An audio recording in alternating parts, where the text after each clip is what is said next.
Assalamualaikum warahmatullahi wabarakatuh. Saya Cindy Astafiani dari kelas R8C ingin memenuhi tugas akhir mata kuliah Akhlak dan Etika dosen pengampu Bapak As'ad MPD.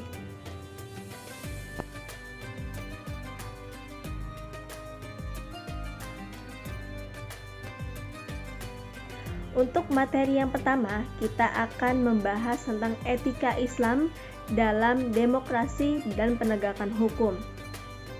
Untuk pengertian dari demokrasi, demokrasi adalah sistem pemerintahan yang memberikan kebebasan kepada rakyat untuk berpendapat dan memilih pemimpin.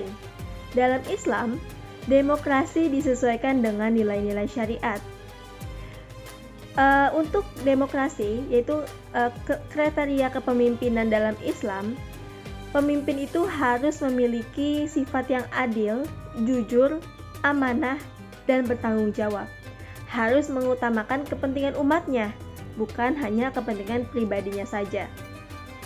Untuk syarat-syarat kepemimpinan, syarat-syarat yang harus dimiliki oleh seorang pemimpin, yaitu harus memiliki sifat yang beriman, berilmu, berakhlak mulia, dan mampu memimpin. Dalam Islam, pemimpin itu harus takut kepada Allah dan tidak zalim. Oke, selanjutnya ada pengertian dari penegakan hukum. Penegakan hukum berarti kan menjalankan hukum secara adil dan konsisten. Dalam Islam, hukum bertujuan menjaga keadilan dan ketertiban. Jadi penegakan hukum itu menjalankan hukum secara adil dan konsisten dalam Islam, yaitu untuk menjaga keadilan dan ketertibannya. Selanjutnya ada Islam itu harus menegakkan kepentingan keadilan dalam segala hal, jadi harus adil, termasuk dalam memimpin dan menghukum. Jadi harus dalam memimpin dan menghukum itu harus adanya keadilan. Selanjutnya yaitu radikalisme agama dan negara. Radikalisme adalah sikap ekstrim dalam beragama atau bernegara. Islam menolak kekerasan dan memerintahkan umatnya bersikap moderat. Jadi tidak boleh adanya kekerasan ya dalam Islam ataupun dalam bernegara. Untuk materi selanjutnya, kita akan membahas pembinaan akhlak dalam kehidupan. Pembinaan akhlak dalam kehidupan itu sangat penting ya teman-teman. Jadi akhlak sangat penting karena menentukan cara kita berperilaku. Orang yang berakhlak baik disukai Allah atau sesama manusia. Jadi kita memiliki akhlak yang baik itu akan disukai oleh orang-orang atau akan disukai oleh Allah Subhanahu wa taala. Jadi memiliki akhlak dalam kehidupan, akhlak yang baik itu sangat diperlukan. Itu sangat penting. Untuk pembagian akhlak itu memiliki dua, yaitu akhlak terpuji dan akhlak tercela. Untuk akhlak terpuji itu contohnya seperti memiliki sifat yang jujur, sabar, hormat kepada orang tua. Dan akhlak yang tercela itu seperti iri, dengki, berbohong, dan lain sebagainya. Jadi pembagian akhlak itu ada dua ya teman-teman, bahwa adanya akhlak terpuji dan adanya akhlak tercela. Selanjutnya, faktor yang mempengaruhi terbentuknya akhlak itu, yaitu faktornya itu terjadi seperti di lingkungan keluarga, di lingkungan masyarakat, pendidikan, teman, dan media sosial. Jadi faktor-faktor yang membentuk terbentuknya akhlak itu adanya di keluarga, lingkungan, pendidikan, teman, dan media sosial. Jadi dalam bersosialisasi, dalam memilih pergaulan, kita itu harus memiliki pergaulan yang baik untuk menciptakan akhlak yang baik pula.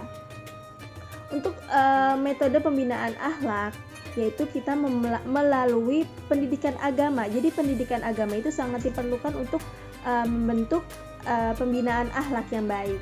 Selanjutnya yaitu keteladanan dan pembiasaan berbuat baik dan nasihat secara bijak. Jadi untuk metode pembinaan akhlak yaitu melalui pendidikan agama, keteladanan, pembiasaan berbuat baik, seperti misalnya kita melihat perbuatan-perbuatan baik yang lainnya dan kita contoh, dan nasihat secara bijak. Selanjutnya kita akan membahas tentang pencegahan dan penanganan kekerasan seksual dalam Islam.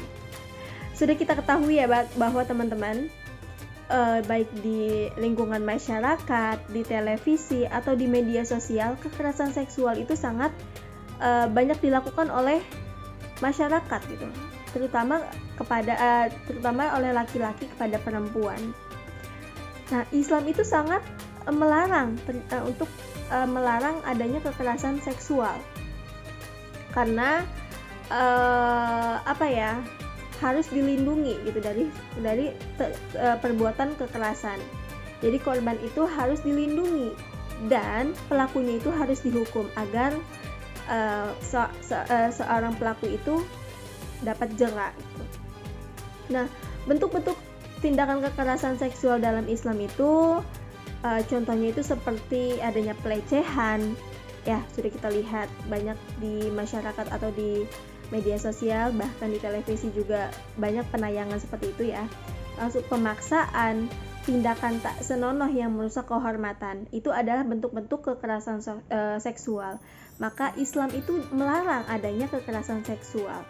Bagi pelaku kekerasan seksual, menurut Islam memberikan hukuman tegas untuk pelaku sesuai tindakan kejahatannya, seperti dicambuk atau hukuman dan lainnya.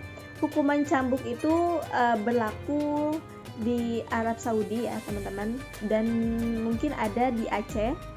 Tetapi untuk di Indonesia sekarang ini di Indonesia itu adanya hukum seperti penjara atau dan lain sebagainya. Selanjutnya yaitu tindakan primitif atau pencegahan. Untuk mencegah terjadinya kekerasan seksual, yaitu kita melakukan edukasi sejak dini.